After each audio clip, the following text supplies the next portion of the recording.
官僚でさえ関連する日本の賃金を上げるべくは目を覚まさせる能力。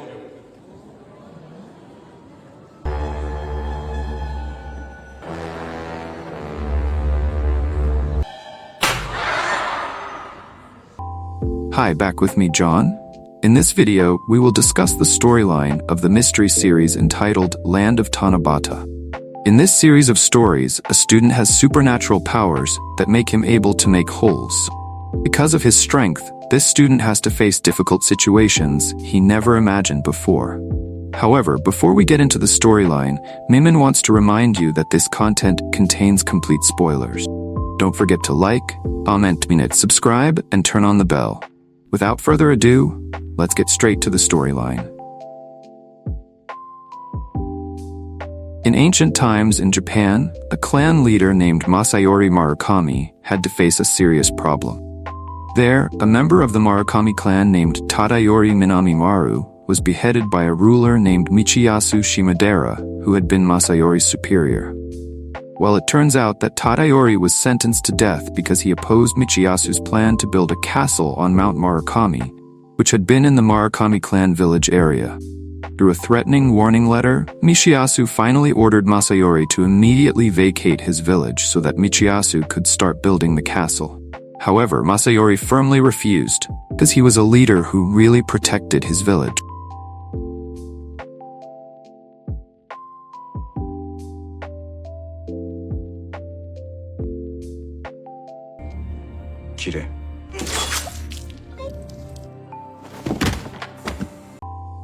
Masayori's refusal finally prompted Michiyasu to come to Murakami village, while bringing many of his soldiers. This moment also indicated that Michiyasu would destroy Murakami village because the clan dared to obstruct his plans to build a castle. In order to prevent Michiyasu's attack, Masayori finally ordered his subordinate magicians to attack first. With their supernatural powers, the Murakami clan witches were able to create holes in the limbs of Michiyasu's soldiers, so that in the end they all died in tragic condition. While Michiyasu was still shocked by the power of the magicians, he was also killed by the same attack.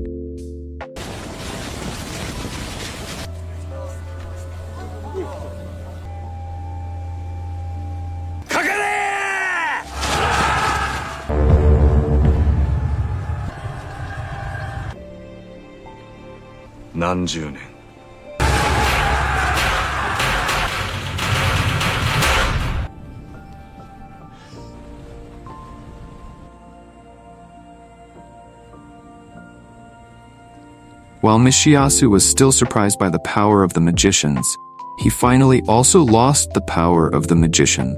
He also died from the same attack.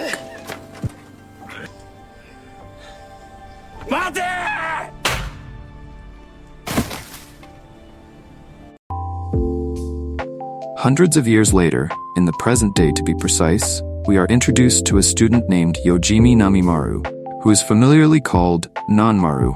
Even though he is an ordinary student, Nanmaru was elected as the head of a community on his campus, tasked with researching a new power. Well, if we investigate, the subject of this community's research is Nanmaru's supernatural power, which is able to create holes in objects that are its targets. Well, on that day, Nanmaru showed that his powers had progressed because he was now able to create small holes that penetrated 7 sheets of paper.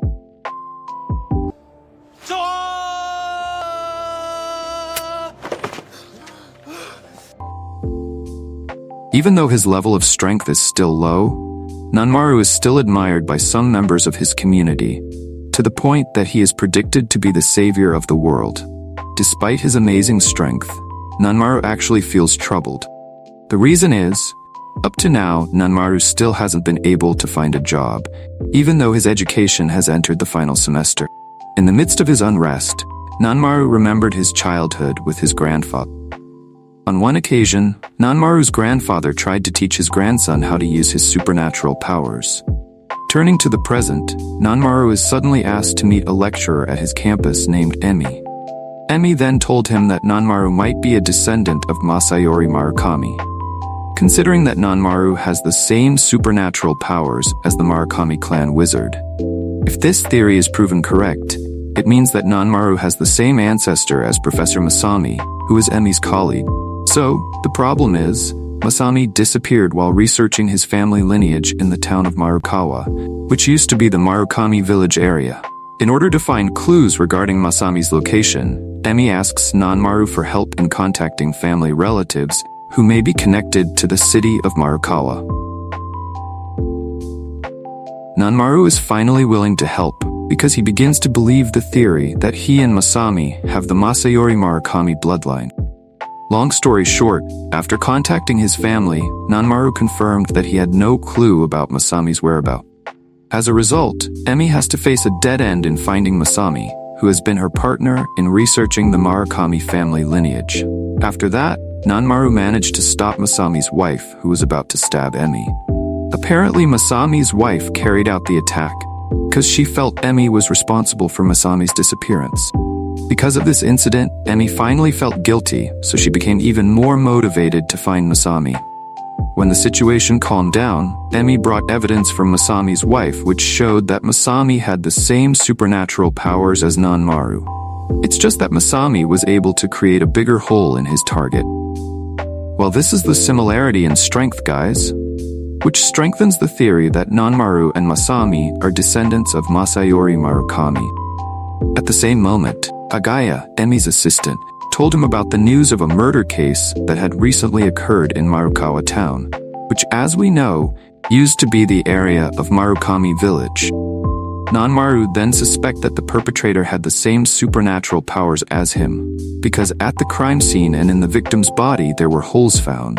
Worried about Masami's safety, Nanmaru finally determined to go to Marukawa town to save her.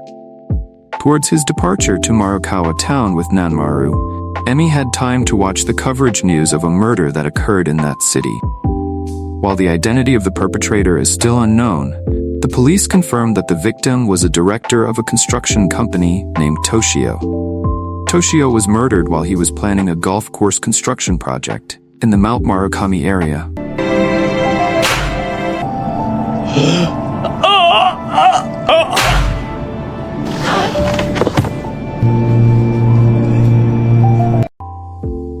The next day, Nanmaru, Emi, and two assistants finally arrived at Marukawa town. In the midst of searching for Masami, Nanmaru's team visits the museum to look for clues. So even though Masami's field is history and folklore, the museum confirmed that Masami had never been there. Therefore, the Nanmaru team finally continued their journey to look for Masami. They then passed through the Marukami mountain area, which is quite close to the city of Marukawa. Emi then revealed that this mountainside area was once where Nanmaru's ancestors lived. Continuing Emi's explanation, her assistant, Tagaya, explained how Nanmaru could have Masayori Murakami's bloodline. So Nanmaru's ancestor, Yoji Minamimaru, who was beheaded at the beginning of the story, turned out to be friends with Masayori Murakami. In order to expand his bloodline, Masayori finally gave his youngest child to the Minamimaru family for adoption. From there, flows the Masayori lineage in the blood of the Nanmaru family. Time continued to pass until finally a member of the Marukawa City Council named Hayano held a banquet to welcome Nanmaru. Apparently Hayano held this party after he found out that Nanmaru was a descendant of Masayori Murakami. Now Hayano and other townspeople consider Nanmaru to be royalty because he has a direct lineage from Masayori. Hayano increasingly upholds Nanmaru's position because Nanmaru claims to have the power to make holes that only certain people from the Masayori lineage have. Not long ago, a police detective named Kanamura came to this party to investigate Toshio's murder case. Kanamura then suspects that the townspeople, including Hayano, were involved in Toshio's murder, considering that they opposed Toshio's plan to build a golf course on Mount Marukami. Feeling slandered by Kanamura, Hayano finally got angry and threw the detective out.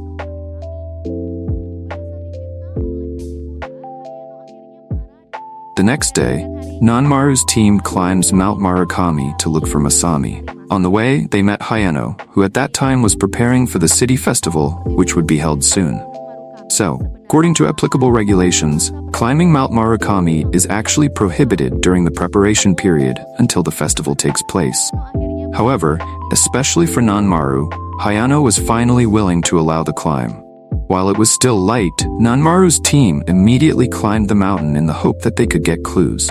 However, in the end, the Nanmaru team had to return to their lodgings without any results. Arriving at the inn, Nanmaru meets a cafe waitress named Sachiko. So, while they were interacting, Nanmaru felt something strange in Sachiko, so he secretly suspected that he had some kind of connection with Sachiko. Because of this connection, Nanmaru was finally willing to open up, until he showed his strength, create a hole in front of Sachiko.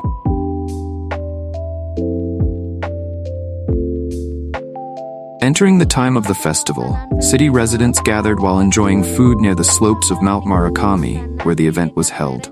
At the same time, Nanmaru's team also watches the festival because they suspect that this festival might hold clues about Masami's whereabouts. Afterwards, Nanmaru secretly met Sachiko to talk about her powers. Sachiko then admitted that Masayori Murakami's descendants actually had 2 types of supernatural powers. Nanmaru is one of 5 people who have the power to create holes. Meanwhile, Sachiko turns out to be one of the people who has the 2nd type of supernatural power. Even though he cannot carry out the function of this type of power, Sachiko revealed that this power sometimes makes him experience unusual nightmares. Then, turns to show Sachiko's older brother, Takashi, who is known for causing trouble. In the middle of the festival, Takashi is attacked by a group of thugs. In retaliation, Takashi finally attacked back by using his strength to make a hole in their leg area.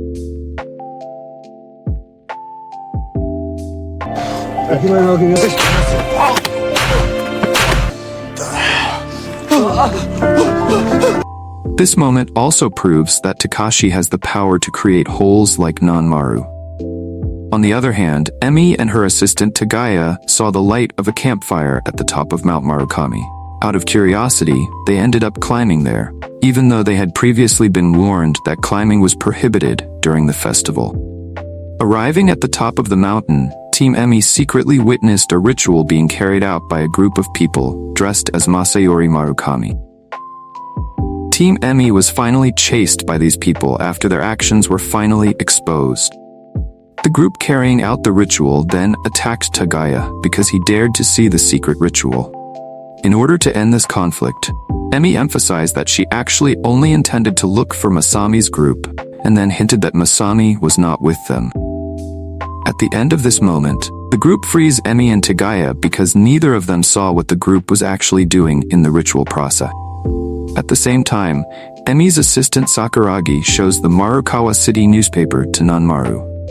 Here, Nanmaru received new information that apparently all residents were united in criticizing Toshio's plan to build a golf course in the Mount Murakami area. Hayano, a member of the city council, also stated that his party would do everything possible to maintain the sanctity of the mountain. Not long after, Nanmaru finally found Emi and Tagaya, who had just returned from the top of the mountain safely. So, even though Emi still doesn't know what's really behind this city, she still feels suspicious. Therefore, Emi urged her 2 assistants and Nanmaru to go home the next morning so they could avoid danger. Then, before returning to Tokyo with Emi's 2 assistants, Nanmaru approached Sachiko. During their brief meeting, Nanmaru managed to convince Sachiko he would exchange contacts with him so Ia that from mau now on, bertukar they could kontak communicate dengannya, long distance. sehingga mulai sekarang mereka Afterwards, bisa menjalin Emi said that she komunikasi decided jarak to stay in jauh. Marukawa town Setelahnya, longer. Emi The reason memberitahu is, bahwa ia Emi believes memutuskan that untuk Masami tinggal is di still in kota that city. Marukawa lebih lama. Alasannya, Emi meyakini bahwa Masami masih berada di kota itu. Then, while searching for Emi was suddenly contacted by Masami. So apart from keeping his condition a secret, Masami also didn't tell him his current location and when he would return. But what is certain is that Masami plans to contact his wife and the campus so that they don't worry. Feeling that Masami will be fine, Emi finally decides to return to Tokyo. Meanwhile, Takashi, Sachiko's older brother, is now looking for Nanmaru. After he received news that Nanmaru had the same supernatural powers as him. Long story short, Takashi finally managed to find Nanmaru, who was at his campus at that time. Takashi then took Nanmaru to a quiet place to talk about the power of creating holes. Once he found out that Nanmaru could only create very small holes, Takeshi was encouraged to teach him techniques for creating bigger holes. In this moment, Takeshi uses the air element to create a supernatural ball capable of destroying anything it comes into contact. So, once it hits the target, this ball will immediately explode like a balloon and leave a hole in the target. Takeshi then revealed that the size of the hole is directly proportional to the size of the balloon. After hearing Takeshi's explanation, Nanmaru finally used the same technique to create a large ball. Even though he failed at first, Nanmaru kept trying until finally he succeeded in creating a ball that was big enough and able to make a hole in a bucket. Seeing that Nanmaru had become proficient, Kashi finally congratulated him while emphasizing that they were both chosen because they mastered the power technique, creating holes. After that, Nanmaru told Sachiko about Takashi's kindness in going all the way to Tokyo to teach him. But unexpectedly, Sachiko actually told Nanmaru to stay away from Takashi, no matter the situation.